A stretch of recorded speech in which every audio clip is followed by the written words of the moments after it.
Agora nós vamos ver sobre o filme transparente, que é a película de poliuretano. Então, ela é impermeável à água, não deixa, que a água entre no leito da ferida, permite vaporização do exudato, proporciona uma barreira de projeção contra bactérias e agressões externas.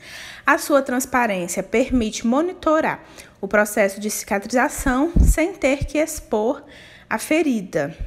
Então, ela é indicada para lesões por pressão em estágio 1, feridas cirúrgicas sem complicações e áreas doadoras de enxerto. A troca é até em 7 dias, então ela é boa por isso, que a gente pode trocar até em 7 dias, dependendo do volume do exudato ou do seu descolamento. Então, se a película estiver bem aderida à pele, a gente tiver ali um pouco exudato na ferida, porque a gente não pode deixar muito exudato, porque isso vai dificultar o processo de cicatrização, ela pode ficar até 7 dias. A contraindicação é feridas exudativas ou infectadas. Nós temos a placa de hidrocoloide, o hidrocoloide, que estimula a granulação e a angiogênese, absorve o excesso de exudato, mantém a umidade de temperatura em torno de 37 graus, facilitando o crescimento celular e a regeneração tissular. Também promove o debridamento autolítico e alivia a dor por manter protegidas, úmidas e aquecidas as terminações nervosas. Quando que a gente vai utilizar, então, o hidrocoloide? Ele é indicado para feridas com ausência de exudato ou tecido necrótico. Então, a gente não pode colocar esse hidrocoloide quando a ferida tiver muito exudato e tecido necrótico. Geralmente é para feridas mais superficiais. A troca deve ocorrer quando há extravasamento do gel ou descolamento das margens da placa, não ultrapassando 7 dias. Então, geralmente, a gente precisa também trocar a cada 7 dias. A contraindicação são feridas infectadas e altamente exudativas. E, geralmente, a gente utiliza também a placa de hidrocoloide nos pacientes hospitalizados para prevenção. Então, a gente tem um paciente acamado, principalmente em unidade de terapia intensiva.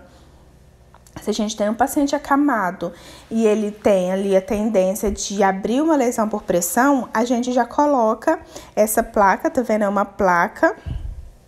A gente já coloca ela nas áreas que tem a proeminência óssea, que são ali nos trocânteres, no calcâneo. Então, geralmente, a gente já coloca para que ela seja uma prevenção para o desenvolvimento de úlceras por pressão. Nós temos o carvão ativado e prata. É um curativo estéreo. Todos esses curativos são estéreis, tá, gente?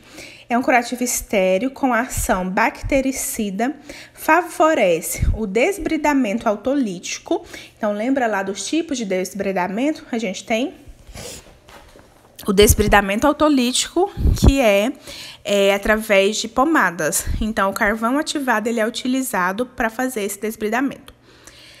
Mantém umidade e temperatura adequadas à cicatrização e elimina odores desagradáveis. Ele é indicado para feridas com moderada a intensa exudação, com ou sem infecção, com ou sem tecido necrótico e feridas cavitárias e feridas fétidas. Então, feridas cavitárias são que formam cavidades, Geralmente, elas são bem profundas. Então, essas feridas a gente pode utilizar o carvão ativado. A troca deve ser quando houver saturação da cobertura, não ultrapassando 7 dias. A cobertura secundária pode ser trocada sem a troca da placa, se ainda não estiver saturada.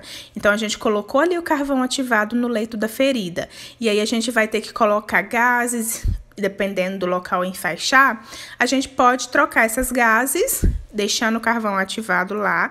O carvão ativado pode ficar até 7 dias. E aí, a gente vai trocar só o curativo secundário, que são as gases e ali a faixa, se a gente utilizar.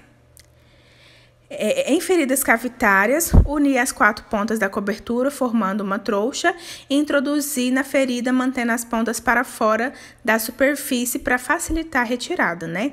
Então, a gente vai ter que introduzir essa cobertura nessa ferida cavitária, nessa cavidade que tem ali no leito da ferida. Quais são as contraindicações? Feridas secas, queimaduras, áreas de exposição óssea ou de tendões e feridas com baixa exudação. Então, o carvão ativado é utilizado muito para feridas com bastante exudação, com bastante tecido necrótico, tecido desvitalizado. Nós temos a sulfadiazina de prata. Ela é um antibiótico e necessita de prescrição médica. Então, a gente não consegue comprar ela sem prescrição. A indicação é prevenção de colonização e tratamento de queimadura.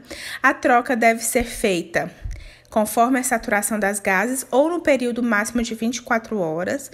Então, geralmente, diariamente, a gente precisa trocar.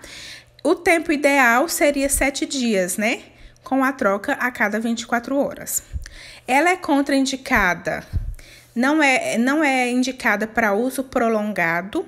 Lembrar que essa cobertura é nefrotóxica, né? Então, ela pode causar ali uma toxicidade aos rins, né? Ela é nefrotóxica devido a algumas substâncias que tem na sua composição.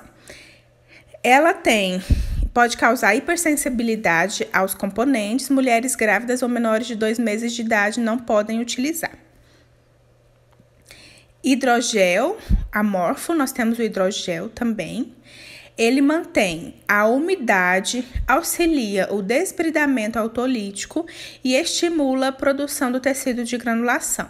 Não adere ao leito da ferida. Então, ele também pode promover o desbridamento autolítico e facilitar ali o processo de granulação. A indicação dele são feridas com pouca perda tecidual, para feridas necróticas e debridamento autolítico. Então, se eu tenho uma ferida necrótica, né, com tecido necrótico, e eu quero remover, eu posso utilizar o hidrogel.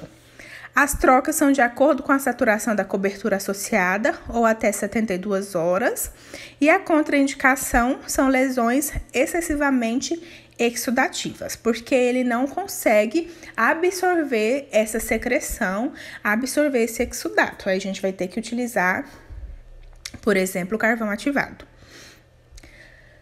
Colagenase pomada. A pomada de colagenase normalmente é utilizada para tratar e limpar feridas na pele, removendo o tecido morto ou do tecido que está dificultando a cicatrização correta. Ela não faz o processo de cicatrização, ela só vai remover o tecido morto. A indicação é desbridamento enzimático de feridas com tecidos necróticos, secos ou viscosos, bem aderidos ao leito. A troca dela deve ser diária e ela é contraindicada em quem tem hipersensibilidade aos componentes da fórmula, tá? Nós temos a papaína. A papaína, ela vem do mamão mesmo, né? É uma fórmula retirada do mamão. Ela tem pó, pomada ou gel nas concentrações de 1 a 10%. Ela é extraída da papaya do mamão. A indicação é desbridamento enzimático de feridas com tecidos necróticos, secos ou viscosos, bem aderidos ao leito. A troca deve ser a cada 24 horas ou se houver saturação do tecido do curativo secundário.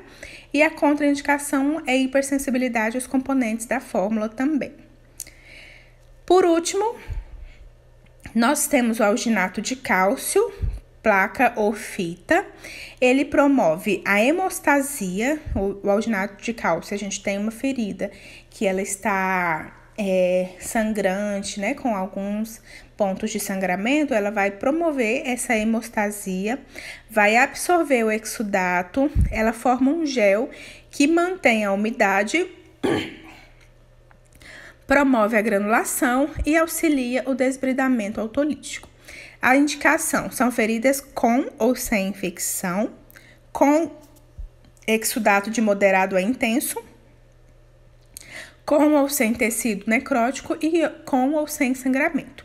A troca é de acordo com a quantidade de exudato presente na ferida e pode ser até 7 dias, lembrando que é o curativo primário. O secundário, geralmente, a gente sempre tem que trocar.